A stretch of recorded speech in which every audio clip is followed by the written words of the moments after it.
રાજકોટના ધારાસભ્ય રમેશ ટીલાડાએ પાટીદાર સમાજની દીકરીઓના આંતરજ્ઞાતીય પ્રેમલગ્ન મુદ્દે એક મહત્વપૂર્ણ નિવેદન આપ્યું છે।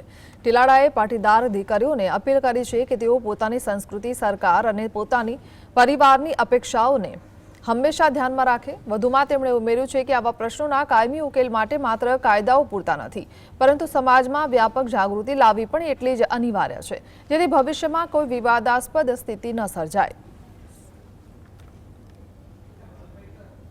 समाजने तो संदेश आपू छूँ पण दरेक समाजना बधा ज लोकोने अने दीकरीओने विनंती अने संदेश आपू छूँ के पोताना माता पिता अने पोताना वालीओनी मार्गदर्शन हेठळ ज एने खरेखर एने एना लग्न करवा जोईए अने जे कांई बनाव बने छे ए बनाव न बनवा जोईए अने एने स्वतंत्र अधिकार छे पण एने माता पिताने विश्वासमां लेवा जोईए। अने पाटीदार दीकरीओने सर्वने पण हूँ विनंती करूँ छूँ के तमारा माता पिताए तमारी पर घणी अपेक्षा राखी होय तो ये अपेक्षा मुजब तमारे एना वर्तन एना मार्गदर्शन मुजब ज एने तमारे आगळ चालवुं जोईए।